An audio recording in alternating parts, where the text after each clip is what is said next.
네, 11쪽의 지목의 설정 방법.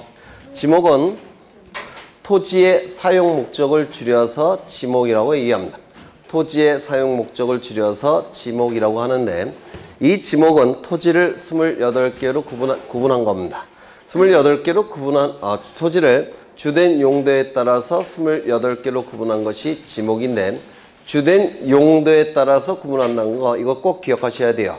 이를 용도지목이라고 얘기하죠. 네, 용도지목. 토지를 주된 용도에 따라서 28개로 구분하고 있는데, 28개로 구분한 이유는 두 가지죠. 첫 번째, 토지의 효율성을 높이기 위해서, 즉 토지를 효율적으로 관리하기 위해서. 그러면 대지와 임야가 있을 때 어느 걸 좀 더 효율적으로 관리해야 되겠습니까? 대지. 그렇죠. 그래서 효율적 관리를 위해서 28개로 구분한 겁니다. 두 번째, 과세 자료의 기준을 마련하기 위해서 대지와 임야를 비교해서 어느 것이 더 세금을 많이 부과해야 되겠습니까? 대지. 그렇죠. 두 번째는 과세 자료의 기준을 마련하기 위해서 28개로 구분한 겁니다. 28개는 27개 플러스 하나죠.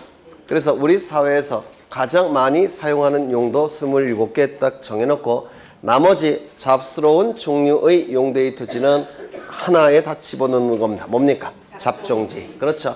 우리 사회에서 가장 많이 사용하는 용도 27개. 27개에 포함되지 않는 건 전부 다 잡종지 안에 포함을 시켰습니다. 그렇죠. 그 다음에 이 지목, 일필일목의 원칙, 아까 말씀드렸죠. 한 필지 토지가 지적공부에 등록이 될 때는 하나의 지목만 등록할 수 있다는 원칙, 일필일목의 원칙이라고 얘기했습니다. 그렇다면 두 가지 이상의 용도로 사용이 될 때는 하나를 선택해야 되겠죠. 선택하는 방법은 주지목 추정의 원칙, 주용도 추정의 원칙에 따라서 선택할 겁니다. 이때 일시변경 불변의 원칙이 나와 있는데요. 일시변경 불변의 원칙은 일시적이고 임시적인 용도 변경이 있을 때 지적공부에 등록된 지목도 바꿔야 됩니까? 바꿔서는 안 되죠. 이를 일시변경 불변의 원칙이라고 부를 겁니다. 그러면 영속적인 변경이 있을 때는 바꿔야 되겠습니까? 바꿔야 되겠죠. 따라서 일시변경 불변의 원칙을 영속성의 원칙이라고도 얘기를 했습니다. 그 다음에 넘겨보시면 지목 법정주의가 나와 있는데요. 지목은 세금과 관련되어 있기 때문에 법에서 정한 것만 인정하겠다는 원칙, 이를 지목 법정주의라고 얘기할 겁니다. 지목은 법에서 정한 것만 인정이 되는 겁니다. 지적소관청이 멋대로 만들 수는 없죠. 이를 지목 법정주의라고 얘기할 겁니다. 민법에서 물권 법정주의 하셨죠? 네, 그와 같은 의미예요. 그 다음에 사용목적 추정의 원칙. 사용목적이 뭡니까? 지목이에요. 그래서 사용목적에 따라서 결정돼야 된다는 원칙, 사용목적 추정의 원칙이라고 부를 겁니다. 두 번째가 중요하죠. 택지, 조성, 공서가 준공된 토지는 그 토지를 어떠한 목적하에 사용하겠다는 겁니까? 네. 주택지니까 대로 사용하겠다는 겁니다. 이를 사용목적 추정의 원칙이라고 부를 겁니다. 등록선의 원칙, 이건 요즘 자주 출제가 되는 부분인데요. 등록선의 원칙은 좀 기억하셔야 돼요. 지적공부에 등록된 선과 후를 따져봐서 먼저 등록한 바에 따라 지목이 결정돼야 된다는 원칙, 등록선의 원칙이라고 부릅니다. 지적공부에 등록된 선과 후를 따져서 먼저 등록한 바에 따라 지목이 결정돼야 된다는 원칙을 등록선의 원칙이라고 부르고요. 요즘 자주 출제를 합니다. 여기는 바다예요. 바다입니다. 이 바다가 이렇게 존재하는데요. 여기에 방파제를 설치했습니다. 방파제. 그럼 이 방파제는 지적공부에 등록되는 지목이 뭘까요? 제방입니다. 그렇죠. 방파제는 무슨 뜻이에요? 파도를 방어하기 위해서 만든 것, 이런 뜻입니다. 그래서 지목은 방어를 위해 만든 것, 제방, 이렇게 얘기를 합니다. 그러면 문제는 1년 후에 여기다가 지적소관청이 도로를 설치했습니다. 도로를 1년 후에. 그렇다면 이 제방을 도로로 바꿔야 되겠습니까? 먼저 지적공부에 등록된 건 뭐예요? 제방. 따라서 지적공부에 등록된 선과 후를 따져봐서 먼저 등록한 바에 따라 지목이 결정돼야 된다는 원칙, 등록선의 원칙이라고 얘기합니다. 당연히 제방으로 계속 유지가 될 겁니다. 그렇겠죠? 그 다음에 일곱 번째 나와 있는데요. 지목은 4개의 지적공부에 등록되죠. 어디에 등록합니까?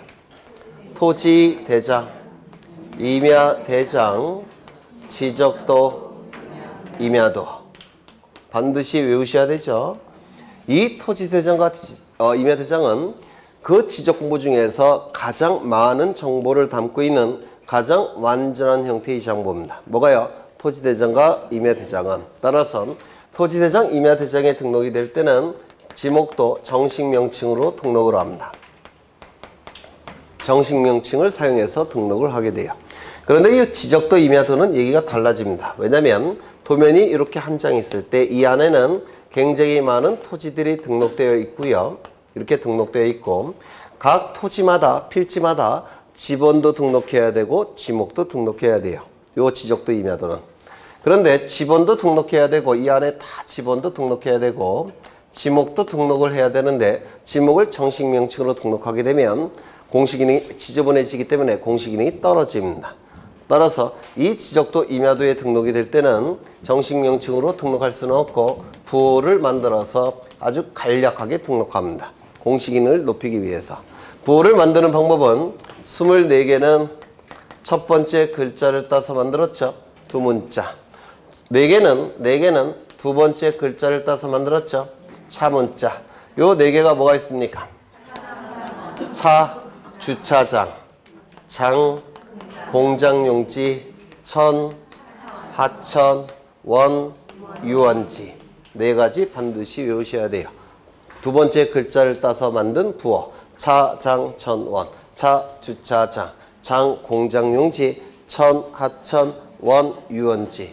요 4가지 반드시 외우셔야 됩니다. 외우셨죠? 이미? 네. 이미 외우고 계실 거예요. 그리고 이제 지목의 구분이 나오는데 여기서 자주 출제하는데요. 예전에는 지적 예규에서 지목을 많이 출제했습니다. 지적 예규란 건 뭐냐면 토지 정보에 관한 예를 든 규칙이란 뜻이에요. 즉 국토교통부 장관이 만든 규칙입니다. 그래서 이 예규에서 많이 출제를 했는데요. 여러분 교재를 보시면 지목에 박스 안에 들어가 있는 게 있죠.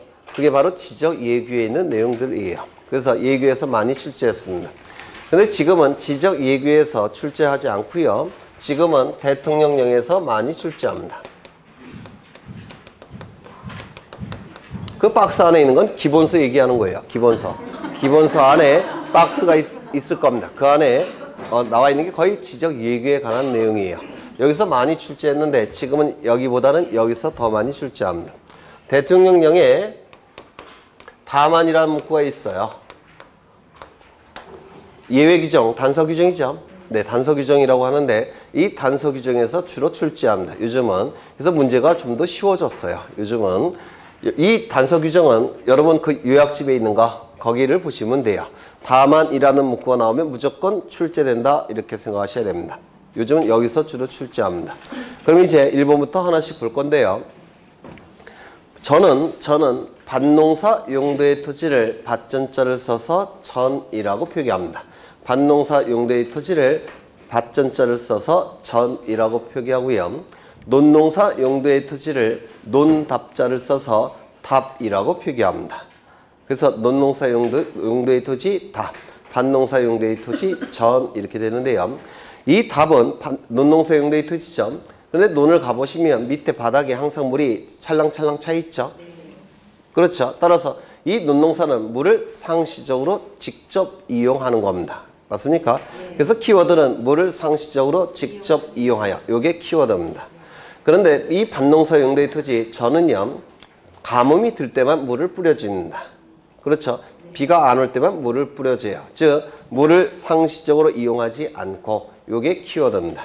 그래서 이 전과 답은 구분이 되셔야 되는데요. 물을 상시적으로 직접 이용하면 답, 물을 상시적으로 이용하지 않으면 전 이렇게 될 겁니다. 그런데 논농사 용도의 토지건 밭농사 용도의 토지건 농사 짓는 토지예요. 농사 짓는다는 얘기는 농민들의 노동력이 투입됐다는 뜻인데요. 노동력 투입, 이 단어가 재배라는 문구입니다. 그래서 재배라는 문구가 있어야 됩니다. 전이건 답이건 재배라는 문구가 있어야 돼요. 이게 노동력이 투입됐다라는 뜻이에요. 그러면 노동력이 투입되지 않는 걸 뭐라고 얘기하느냐면 자생이라고 얘기합니다. 그래서 이 재배의 반대말이 자생입니다. 스스로 큰다라는 뜻이에요. 스스로 큰다. 그래서 자생, 재배, 반대의 의미를 갖고 있습니다. 반농사건, 논농사건, 재배라는 단어가 있죠. 네, 이게 공통점이에요. 세 번째, 가수원이 나오는데요. 여기서 키워드는 집단적 재배입니다. 집단적 재배. 따라서 사과나무 한 그루 심었을 때 가수원이 될까요? 안 돼요. 그렇죠. 또한 사과나무 100그루가 산골짜기에서 자생하고 있습니다. 이건 가수원이 될까요? 안 될까요? 안 됩니다. 집단적 재배가 돼야지만 가수원이 돼요. 요건 한필지 토지인데요. 한필지 토지입니다. 여기에 사과나무가 심겨져 있습니다. 그래서 사과 농사를 하고 있어요. 누가? 소유자 갑이. 이렇게 사과 농사를 짓고 있습니다. 그런데 여기에 사과를 수확하면 잠시 보관하는 장소가 있어야 되겠죠. 여기 저장시설이 존재한다는 겁니다. 저장시설이. 그럼 이 저장시설의 부지는 이거는 목장용지 안에 들어갈 수 있을까요? 없을까요? 있습니다. 왜요? 이 저장시설은 목장용지 내 필수시설물입니다. 맞습니까? 저장시설은 목장용지 내 필수시설물이기 때문에 그 부지도 당연히 목장용지 안에 포함을 시킵니다. 이거 이해가 되실까요? 네. 그런데 이 갑이 이 농사를 좀 더 열심히 짓기 위해서 살고 있던 집을 팔고서 여기다가 주거용 건물을 지었습니다. 그럼 이 주거용 건물은 목장용지 내 필수시설물입니까? 아니에요. 따라서 필수시설물이 아니니까 그 부지는 목장용지 안에 포함시킬 수 있습니까? 없습니다. 그렇겠죠? 따라서 주거용 건축물의 부지니까 이는 목장용지에 포함시킬 수가 없고 대지, 별대지목, 대지로 별정을 해야 됩니다. 요거 이해가 되실까요? 필수시설물 부지는 당연히 목장용지 안에 포함이 되지만 필수시설물이 아닌 경우에는 목장용지 안에 포함시킬 수 없다는 겁니다. 주거용 건축물은 필수시설물이 아니에요. 따라서 별대지목, 대지가 돼야 됩니다. 문제는 일필일목의 원칙이니까 이거 지적공부에 등록되기 위해서는 어떻게 해야 됩니까? 분할을 해야 됩니다. 그렇죠? 분할을 해서 등록을 해야 될 겁니다. 이거 되셨을까요? 그러면 이러한 논리가 목장용지뿐만 아니라 목장용지가 아니죠. 가수원이죠. 네, 자꾸 거꾸로 얘기했네. 가수원이죠. 네. 실수. 네. 가수원뿐만 아니라 어디에도 적용이 됩니까? 목장용지에도 적용이 되고요. 또 묘지에도 적용이 됩니다. 이것 좀 기억해 두셔야 돼요. 그래서 이러한 논리가 가수원뿐만 아니라 목장용지에도 적용이 되고 묘지에도 적용이 됩니다. 그렇다면 이 목장용지 내 주거용 건축물의 부지가 대지인 것처럼 가수원 내 주거용 건축물의 부지 또 헷갈렸네. 네. 가수원 내 주거용 건축물의 부지가 대지인 것처럼 목장용지 내 주거용 건축물의 부지도 대지가 될 테고 묘지 안에 관리를 위한 건축물의 부지도 대지가 될 겁니다. 그렇겠죠? 그래서 이거 좀 기억해 두셔야 돼요. 거기 다만 주거용 건축물의 부지는 대로한다. 이거 좀 기억해 두셔야 됩니다. 그 다음에 목장용지 나와 있네요. 주거용 건축물의 부지도 뭐가 된다고요? 대지. 그렇죠. 그 다음에 임야를 보시는데 임야는 예전에 지목이 산림이라는 지목과 원야라는 지목이 합쳐져서 임야라는 지목으로 바뀐 겁니다. 산림이라는 지목과 원야라는 지목이 합쳐져서 임야라는 지목으로 바뀐 건데요. 이 산림은 이건 매산자고 스플림자고요. 매산 스플림. 산에 숲이 우거져 있다 뭐 이런 뜻이겠죠. 여기에 해당되는 지목은 수림지, 중림지. 이게 바로 산림에 해당되는 지목이었습니다. 숫자는 나무 숫자고요. 림은 스플림자. 나무가 빽빽히 들어서 있는 토지. 중림지는 대나무 죽자의 스플림자입니다. 대나무가 빽빽히 들어서 있는 토지. 이게 산림이라는 지목의 대표적인 토지였습니다. 이 원야는 이게 근원원자고 들판야자예요. 근원적인 들판이란 뜻인데요. 여기에 해당되는 게 뭐가 있냐면 자갈땅, 모래땅, 암석지, 황무지, 습지 이런 토지가 원야라는 지목이었습니다. 근원적인 들판, 뭔가 휑한 느낌이 나죠? 네, 이게 바로 원야라는 지목이었는데 성격이 유사합니까? 다릅니까? 완전히 달라요. 그렇죠. 여기는 나무가 빽빽히 들어서 있고 이쪽은 나무가 거의 없습니다. 이렇게 성격이 다른 토지가 하나의 지목 임야가 된 겁니다. 그래서 나무가 빽빽히 들어서 있어도 임야가 됐지만 나무가 거의 없어도 임야가 될 수가 있습니다. 여기 모래 땅이 있는데요. 여기에 해당되는 대표적인 게 뭐냐면 해수욕장입니다. 경포대 해수욕장, 해운대 해수욕장, 망상 해수욕장, 대천 해수욕장 다 지목이 임야가 되는 겁니다. 이거 이해가 되셨을까요? 그렇죠. 네. 그렇다면 갈대밭은 지목이 뭘까요? 먼저 갈대가 갈대가 나무는 아니죠. 나무는 아니니까 여기에는 해당되지 않을 겁니다. 나무는 아니니까. 그렇죠. 또한 갈대가 존재하니까 여기에도 해당되지 않죠.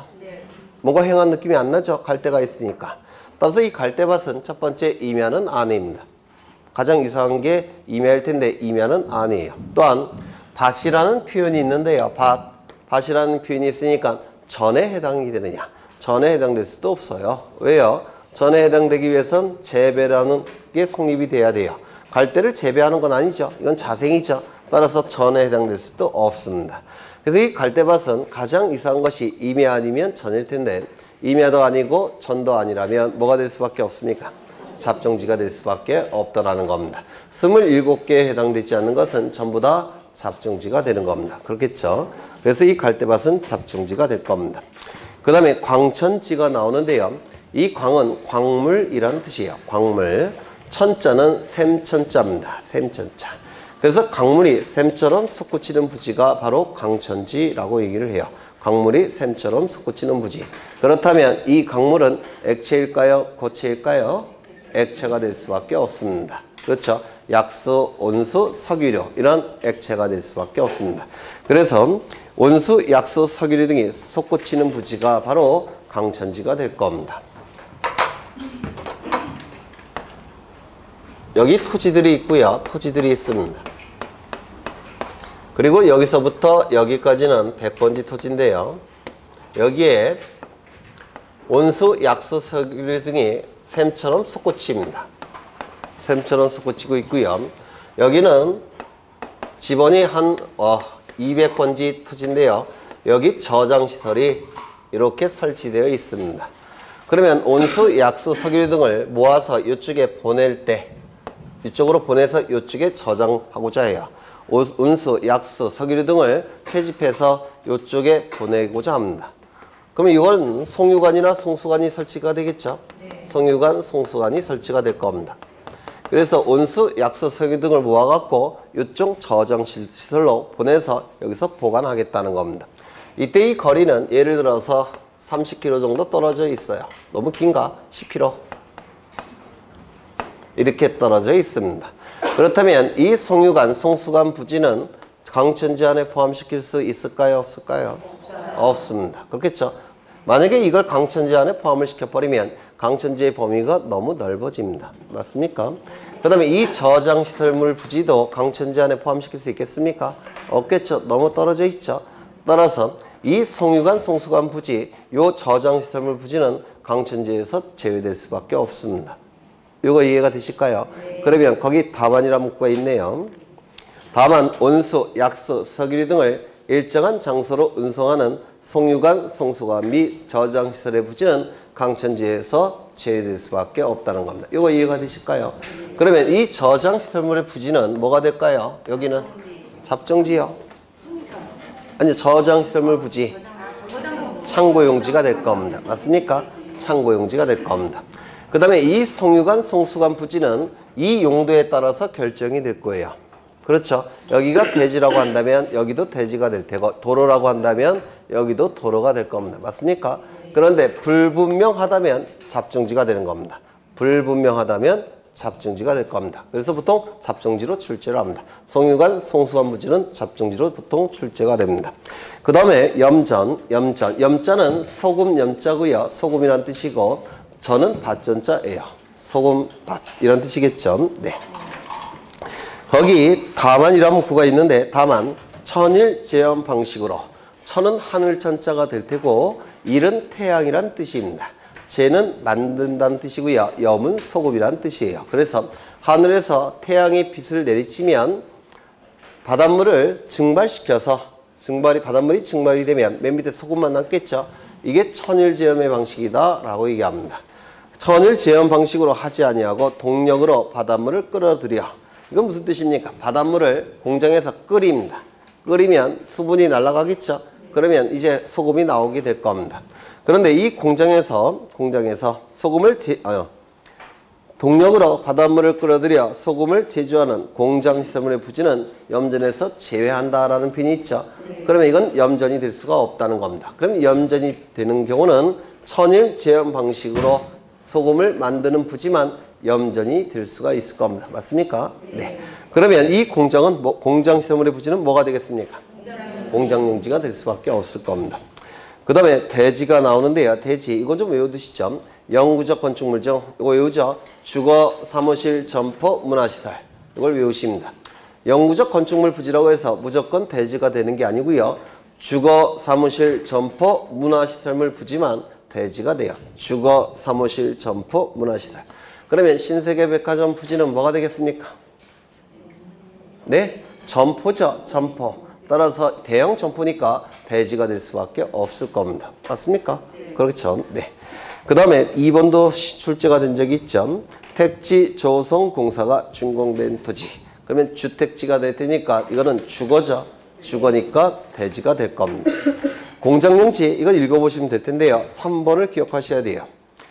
같은 구역에 있는 의료시설 등 부속시설물의 부지. 의료시설.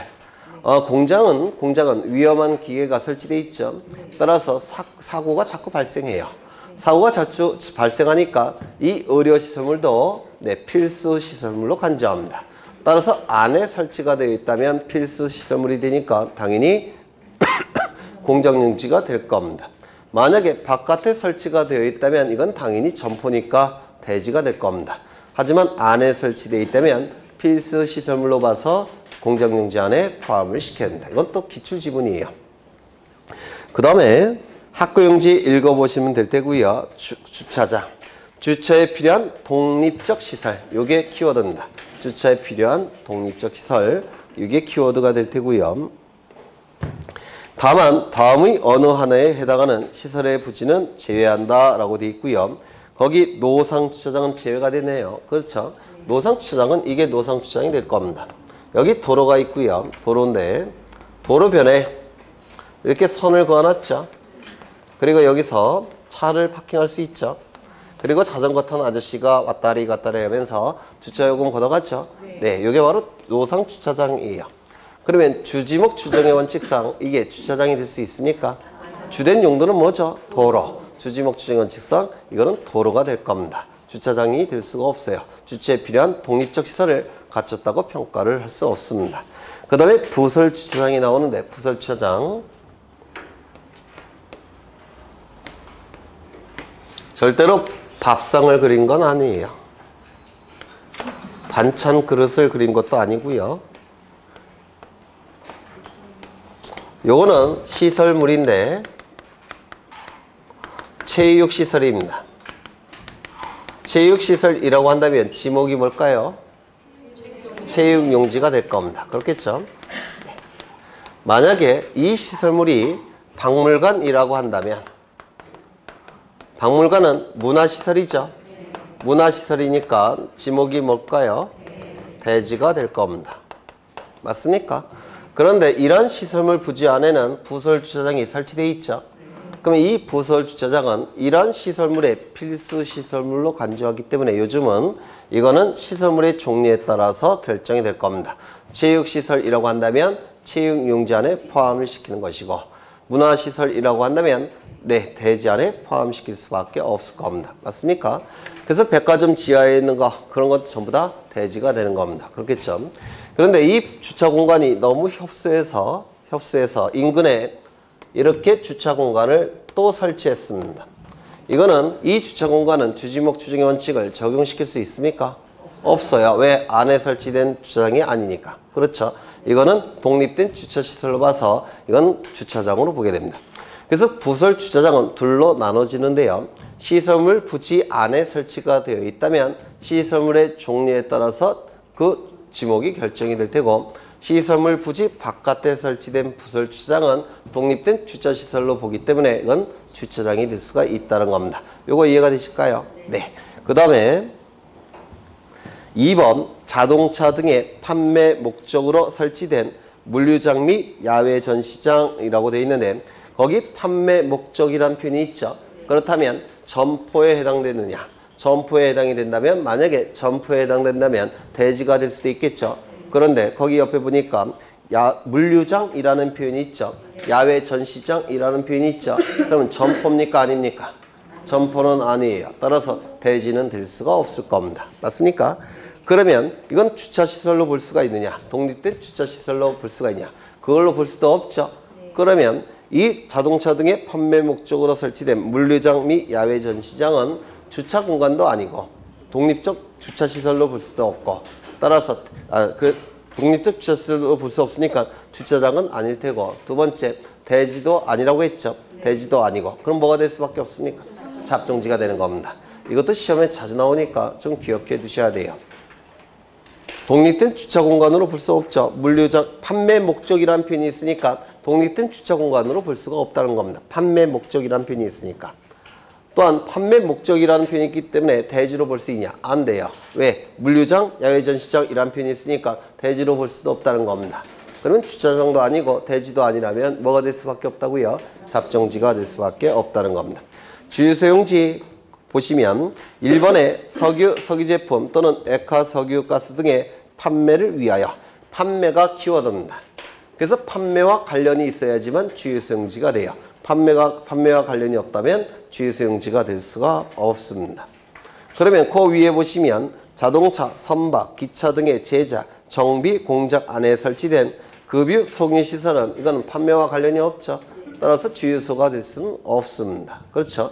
그러면 이 급유, 송유시설 자체만 놓고 본다면 이건 잡종지에 해당이 될 겁니다. 급유시설, 송유시설 자체만 놓고 본다면 27개에 해당되는 게 없기 때문에 잡종지가 될 텐데요. 문제는 공장 안에 설치가 되어 있죠. 따라서 이건 뭐가 될 수밖에 없습니까? 공장용지 안에 포함시킬 수밖에 없습니다. 이거 이해가 되실까요? 네. 그 다음에 거기 저유소, 원유 저장소라는 표현이 있는데, 저유소, 기름을 저장하는 장소라는 뜻이죠. 원유 저장소도 기름 보관하는 장소고요. 이거는 주유소의 필수 시설물이 되겠습니까? 네, 필수 시설물로 보기 때문에 이건 주유소 안에 포함을 시켜야 될 겁니다. 이와 같이 주유소는 판매와 연관이 되어 있어야 됩니다. 그 다음에 넘겨보시면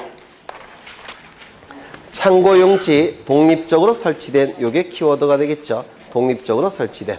도로를 보시면 1번, 2번은 당연히 도로가 될 텐데요. 3번을 보시면 고속도로의 휴게소 부지.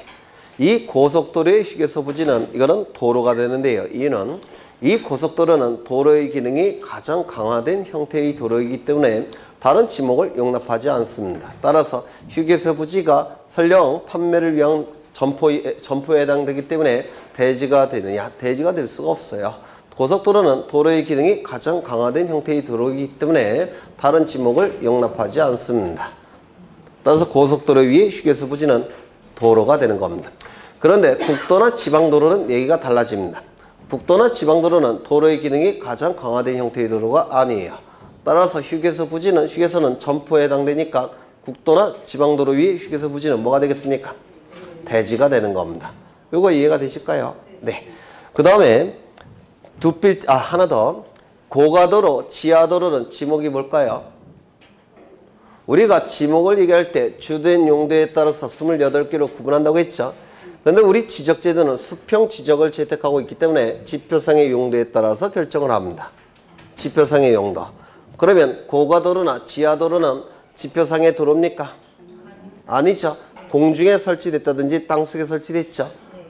따라서 이건 도로가 될 수가 없습니다. 토지의 구성 부분에 불과합니다. 다시요. 고가도로. 지표상에 설치가 된 것이 아니라 공중에 설치됐죠.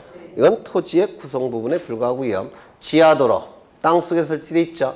이것도 도로로 보지 않습니다. 토지의 구성 부분으로 보게 돼요. 그러면 고속도로나 지하도로도 도로가 될 수가 없다는 거, 이것도 기억해 두셔야 될 겁니다. 그 다음에 네 번째, 두 필지 이상에 진입하는 두 필지 이상 밑줄 지시입니다. 예전에는 뭐라고 규정되어 있었냐면 세 필지 이상의 배에 진입하는 이러한 표현이 있었습니다. 예전에는. 그런데 이 세 필지를 뭘로 바뀌었느냐면 두 필지로. 그 다음에 이 대를 삭제를 했습니다. 그래서 종전의 법규정과 차이가 나기 때문에 이 두 필지라는 문구는 꼭 기억해 두셔야 돼요. 두 필지. 그래서 두 필지 이상의 여기 밑줄 치시입니다. 종전에는 세 필지 이상의 대에 이런 표현이었는데 이걸 두 필지로 바꿨습니다. 그래서 이건 출제될 가능성이 있기 때문에 기억해 두십니다. 그 다음에 다만이라는 문구를 보죠. 다만. 아파트, 공장 등 단일 용도의 일정한 단지 안에 설치된 통로 등은 도로에서 제외된다 이렇게 돼 있죠. 그러면 아파트 단지 안에 설치된 통로는 지목이 뭘까요? 대지. 주지목 추정의 원칙상 대지. 공장 단지 안에 설치된 통로는 지목이 뭘까요? 주지목 추정의 원칙상 공장 용지가 될 겁니다. 철도 용지 읽어보시면 되는데요. 사설철도도 이 철도 용지 안에 포함을 시킵니다. 왜냐면요, 옛날에 강복되기 이전에는 원칙이 국역이나 공영철도가 원칙이 아니었어요. 일제시대 때. 그때는 사설철도가 원칙이었습니다. 그 흔적이 지금도 남아있기 때문에 사설철도 부지도 철도 용지에 들어가는 겁니다. 이거 이해가 되실까요? 네. 그 다음에 제방. 방어를 위해서 만들었다라는 뜻이죠. 만들었다. 방어. 읽어보시면 될 테고요. 하천과 국어는 출제가 자주 되는데요. 국어할 때 구자는 또랑구자입니다. 거자도 또랑거자예요. 그래서 또랑을 국어라고 부르고요. 하천과 또랑은 국어를 비교하셔야 되는데 소규모 인공적이라는 단어가 있다면 이는 국어입니다. 소규모 인공적이라는 단어가 없을 때 이는 하천이에요. 이걸 좀 기억해 두십니다. 소규모 인공적이란 단어가 있다면 국어, 소규모 인공적이란 단어가 없다면 하천 이렇게 구별하시고요. 그 다음에 유지, 유자를 보시는데요. 유자 한자를 보시는데 한자는 요 유자는 물방울 머무를 유자예요. 물방울 머무를 유. 지는 연못 지자입니다. 땅 지자가 아니에요. 거기 삼수변이 있죠. 연못 지자입니다. 따라서 물방울이 고여 있는 형태의 연못 형태의 부지가 유지입니다. 유지. 그렇다면 그 밑에 있는 거 댐, 저수지, 수류지, 호수, 연못 이런 건 전부 다 물이 고여있는 연못 형태의 부지죠. 다 유지가 됩니다. 소류지 할 때 그 소자는요. 연못 소자예요. 작은 연못 소자입니다. 류는 소류지 할 때 류는 물방울 머무를 류. 그래서 작은 연못을 얘기해요. 소류지도. 그 다음에 그 옆에 있는 게 더 중요하죠. 연, 왕골 등이 자생하는 자생 동그라미 치시입니다. 자생하는 배수가 잘 되지 아니하는 토지. 배수가 잘 안 되니까 유지가 되겠죠. 그런데 여기에 자생이라는 표현이 꼭 있어야 됩니다. 자생 대신에 만약에 재배로 바뀌게 되면 이는 답이 될 가능성이 더 높습니다. 그래서 자생하면 유지가 되고 재배하면 답이 되는 겁니다. 그 다음에 양어정 나와 있는데요. 양은 키운다 라는 뜻이고 어는 물고기 어자예요. 장은 장소라는 뜻이죠. 그럼 양어장이라는 단어만 놓고 볼 때는 물고기를 키우는 장소 이런 뜻이 될 텐데 그 밑에 보시면 육상에 라는 표현이 있죠. 밑줄. 만약에 해상에 라는 표현으로 바뀌게 되면 이는 양어장이 될 수 있을까요? 없을까요? 없습니다. 해상이란 표현은 바다라는 뜻이고 바다는 지목이 존재할 수 없죠. 그 다음에 그 옆에 수산생물에 라는 표현이 있습니다. 이 생물은 식물과 동물을 포함하는 겁니다. 식물과 동물을 포함해요.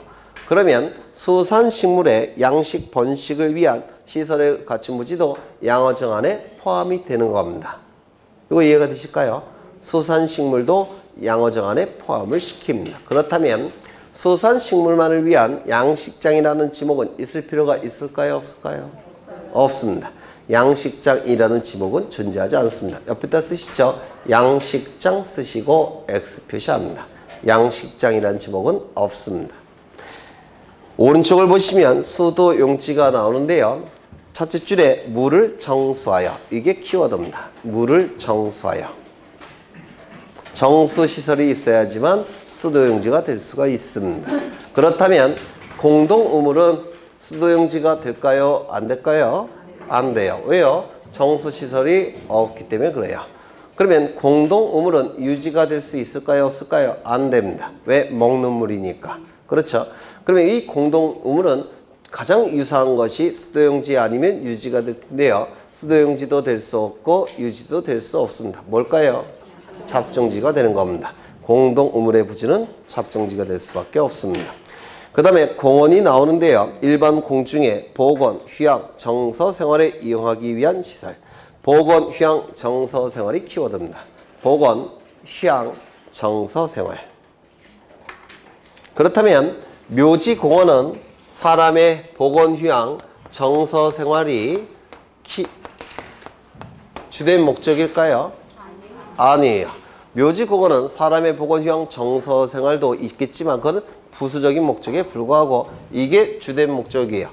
사체, 제사, 숙모, 숭상 뭐 이게 주목적이라서 묘지에 포인트가 있는 겁니다. 그래서 묘지공원은 공원에 포인트가 있는 게 아니고 묘지에 포인트가 있기 때문에 지목은 뭘까요? 묘지가 되는 겁니다. 공원이 아니라 묘지가 될 거예요. 그 다음에 국립공원, 설악산 국립공원 또는 도립공원, 남한산 도립공원 또는 군마다 있는 국립공원. 그러면 이러한 공원들은 공원이란 표현이 쓰여져 있는데 사람의 보건, 휴양, 정서 생활이 주목적일까요? 아닐까요? 아니에요. 이거는 자연 자체의 보존이 주된 목적입니다. 자연 자체의 보존이 주된 목적이기 때문에 공원이라는 용어는 쓰여져 있지만 지목이 공원이 될 수는 없습니다. 뭘까요? 자연 자체의 보존. 임야에 해당이 됩니다. 임야. 그래서 국립, 도립 또는 국립공원은 지목이 임야입니다. 그 다음에 체육용지가 나오는데요. 첫째 줄에 체육활동에 적합한 시설이란 표현이 있죠. 네. 그 다음에 셋째 줄 보시면 이게 더 중요한데 체육시설로서 영속성, 독립성이 미흡한 이러한 토지는 제외한다 이렇게 돼 있죠. 그러면 체육시설이 되기 위해서는 독립성, 영속성을 갖춰야 됩니다. 그걸 갖춰야지만 체육용지가 될 수가 있어요. 그렇다면 그 옆에 보시면 골프 연습장, 아니 먼저 정구장. 정구장은 독립성, 영속성이 없다라고 표현합니다. 왜냐하면 가운데 있는 금을 가위로 잘라내면 끝이에요. 그리고 바닥에 그려져 있는 석회가루 발로 이렇게 지워버리면 끝이죠. 그래서 이 정구장은 독립성, 영속성을 갖추지 못했다고 평가합니다. 이건 체육시설이, 체육용지가 될 수가 없어요. 그 다음에 또 뭐가 있나요? 골프 연습장. 이건 규모가 좀 작은 걸 얘기하는데요. 이 규모가 작은 골프 연습장은 가위 한 자루로 골프 연습장 그 밑둥을 다 잘라버리면 골프공이 빠져나가겠죠. 이것도 영속성, 독립성을 갖추지 못했다고 평가합니다. 이것도 체육용지가 될 수는 없고요. 그 다음에 실내 수영장. 이거는 물 빼버리면 끝나죠. 네, 물 빼버리면 끝나요. 이것도 영속성 갖추지 못했다고 평가하고요. 체육도장, 매트리스 빼버리면 끝난다고 했죠. 영속성 갖추지 못했다고 평가합니다. 유수를 이용한 요트장, 카누장. 이 요트, 카누는 강가에 접안시설이 설치되어 있을 텐데요. 그 접안시설 규모가 작기 때문에 도끼 한 자루만 갖고 1시간이면 그거 부셔낼 수가 있어요. 이것도 영속성을 갖추지 못했다고 평가합니다. 지적 예규에서.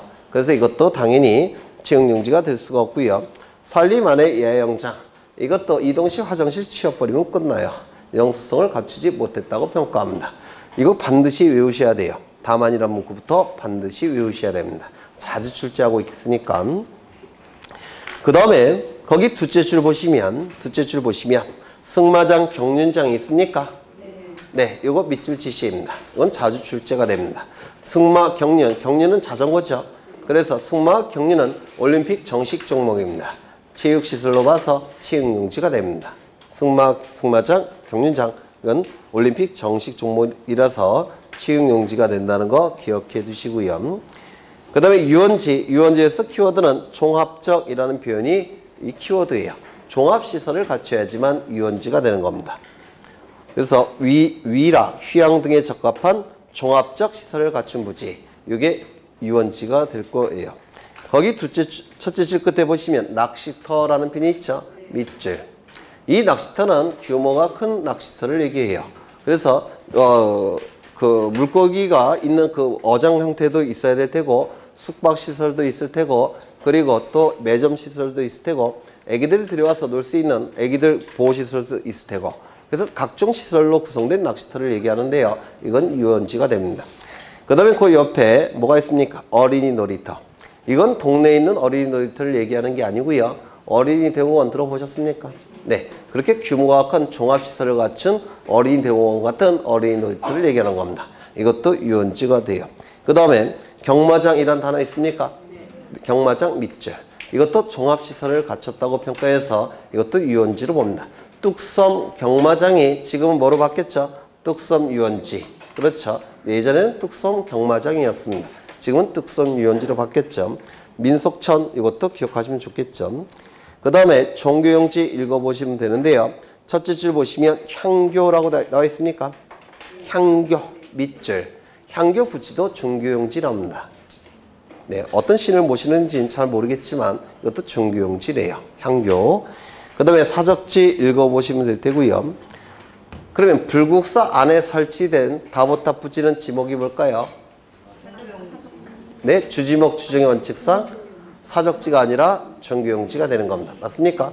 거기 다만이라고 묶어 보시면 다만 학교용지, 공원, 종교용지 등 다른 지목으로 된 토지에 있는 유적, 고적, 기념물 등을 보호하기 위하여 구획된 토지는 제외한다 이렇게 돼 있죠. 네, 이거는 내 사적지에서 제외되는 겁니다. 따라서 불국사 안에 설치된 다보탑 부지는 그건 사적지가 아니라 종교용지가 되는 겁니다. 그 다음에 묘지 공원은 아까 묘지라고 했죠. 공원이 아니라 묘지라고 말씀을 드렸고요. 묘지 관리를 위한 건축물의 부지도 이것도 묘지 안에 포함되지 않고 대지가 된다고 했습니다. 잡종지, 잡스러운 종류의 용도의 토지가 잡종지죠. 27개에 포함되지 않는 것은 전부 다 잡종지라고 말씀을 드렸습니다. 그렇겠죠? 그러면 1번부터 보시면 갈대밭 아까 보셨고 실외에 물건을 쌓아두는 것. 물건을 쌓아두는 곳이라는 표현이 있기 때문에 가장 유사한 건 뭘까요? 창고용지. 그런데 실외라는 표현이 있으니까 창고용지가 될 수 있습니까? 없을 겁니다. 가장 유사한 게 창고용지인데 창고용지가 될 수 없다면 뭐가 될까요? 잡종지가 될 겁니다. 돌을 캐내는 곳, 흙을 파내는 곳이라고 되어 있는데 거기 위에 다만이라는 문구를 보시죠. 원상 회복을 조건으로 돌을 캐내는 곳, 흙을 파내는 곳으로 허가된 토지는 잡종지에서 제외된다 이렇게 되어 있죠. 그럼 원상 회복을 조건으로 돌이나 흙을 파낸다면 이거는 잡종지가 아닐 테고 원상 회복을 조건으로 하지 않는다면 이는 잡종지가 되겠죠. 맞아요? 안 맞아요? 맞죠? 그러면 돌이나 흙은 잡종지에서도 캐고 또 어디서도 캐느냐면 여기서도 캘 겁니다.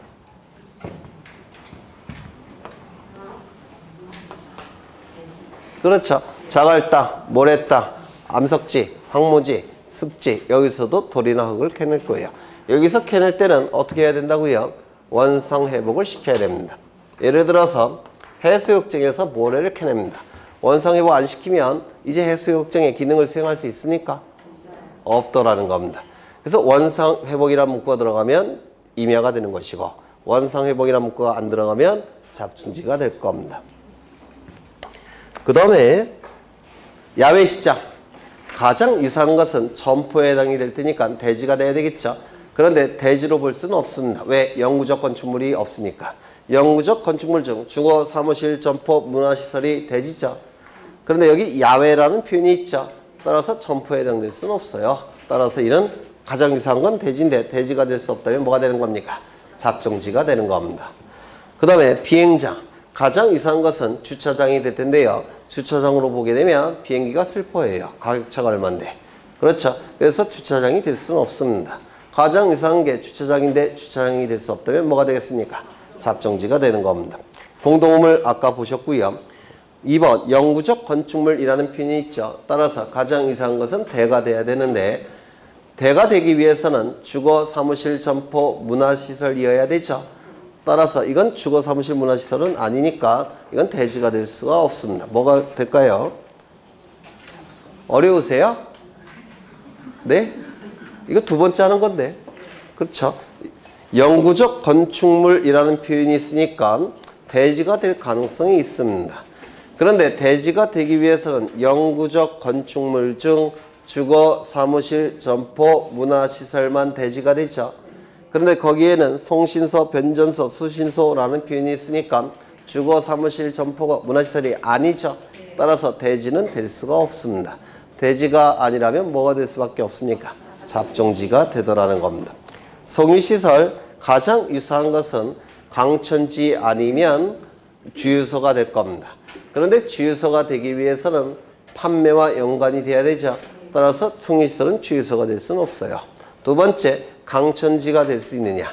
강천지에서 아까 송유시설은 강천지에서 제외한다고 했죠. 따라서 강천지도 될 수가 없습니다. 그러면 뭐가 될 수밖에 없습니까? 잡종지가 되더라는 겁니다. 도축장 가장 유사한 것은 목장용지인데 목장용지로 볼 수는 없습니다. 왜요? 목장용지는 키우는 것, 도축장은 잡아먹는 것. 의미가 반대죠. 따라서 목장용지가 될 수는 없어요. 그렇다면 뭐가 되겠습니까? 잡종지가 될 겁니다. 그 다음에 자동차 운전학원 가장 유사한 것은 뭡니까? 학교용지예요. 그런데 학교로 볼 수는 없죠. 따라서 이거는 잡종지가 될 수밖에 없다는 겁니다. 쓰레기 및 오물 처리장 등의 부지. 이건 잡스러운 느낌이 나네요. 잡종지가 될 겁니다. 그래서 이 가장 중요한 키워드는 3번이에요. 다른 지목에 속하지 않는 토지. 이게 키워드입니다. 그래서 27개 안에 포함되지 않는 건 전부 다 어디에 집어넣는다고요? 잡종지. 그래서 이걸 시험에 가장 잘 나오는 지목이 잡종지인데 외우는 게 이게 쉽지 않습니다. 그래서 27개 포함되지 않는다는 거. 이걸 먼저 이해하셔야 돼요. 그 다음에 면적이 나오는데 면적.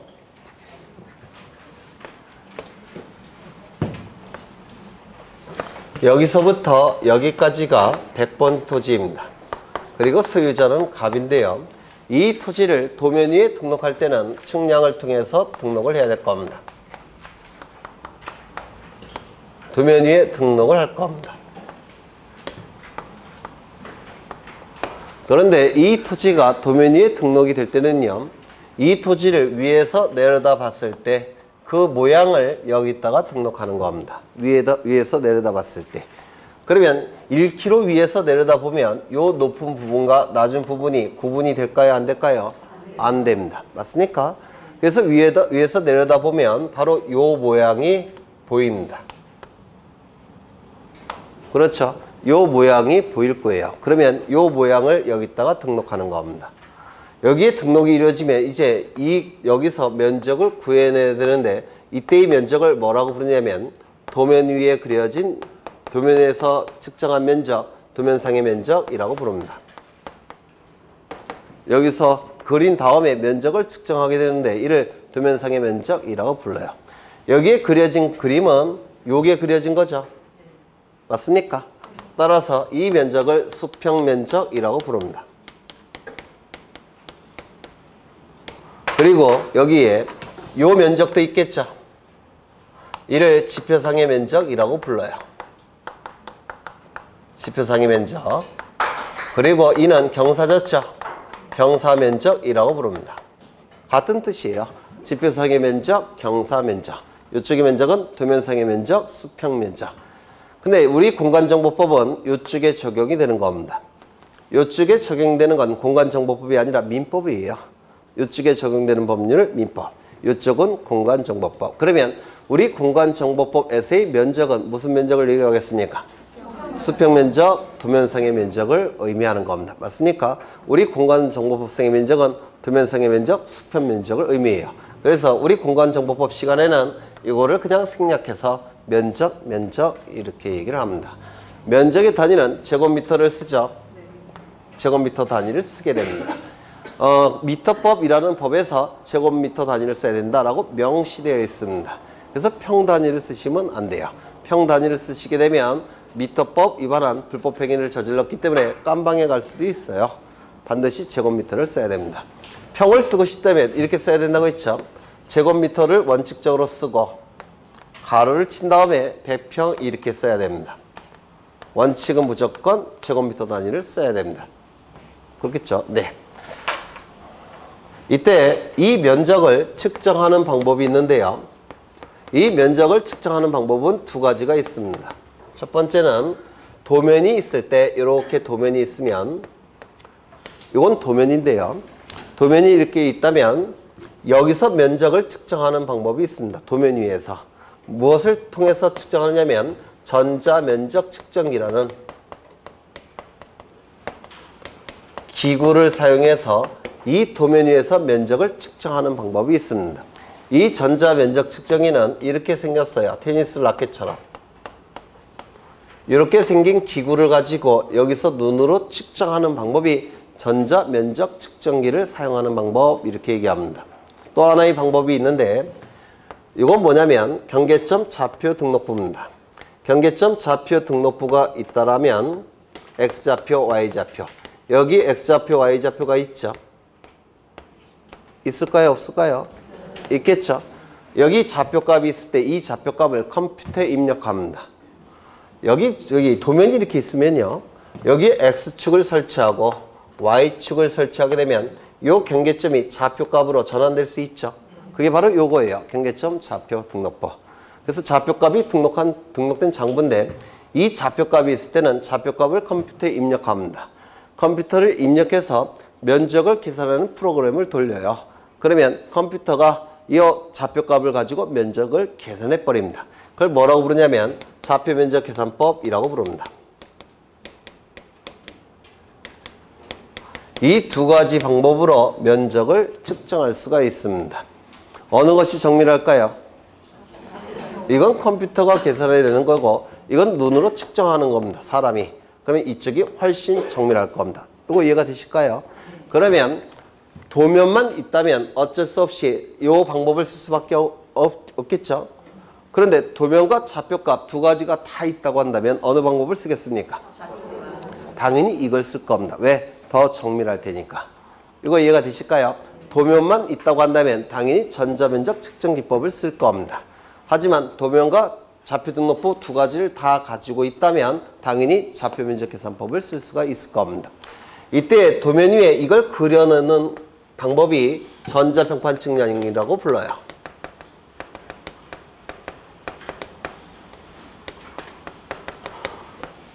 평판에 노트북이 연결된 것을 전자평판이라고 부르는데 전자평판을 가지고 측량을 해서 이 도면 위에 이 경계를 그려 넣습니다. 그러면 전자면적 측정 기법을 쓰기 위해서는 어떤 측량이 먼저 이루어져야 되겠습니까? 전자평판 측량. 평판 측량의 일종입니다. 그래서 이건 경계를 그리는 측량이에요. 그 다음에 이 좌표값을 구하는 측량이 뭐냐면 경위 측량이라는 겁니다. 경도와 위도를 재는 기구를 사용해서 측량한다고 해서 경위 측량이라고 불러요. 경도와 위도를 재는 기구를 사용한 측량. 의는 기구 의자예요. 경도와 위도가 만나는 점이 결국은 뭘까요? 좌표값입니다. 그래서 경위 측량 방법을 사용해서 좌표값이 수집이 되면 이 수집된 좌표값을 컴퓨터에 입력을 해서 컴퓨터가 면적을 계산해내는 방법, 좌표 면적 계산법이라고 부르고요. 이쪽보다는 이쪽이 훨씬 정밀할 겁니다. 여기까지 되셨을까요? 네, 여기까지 보시고 쉬겠습니다.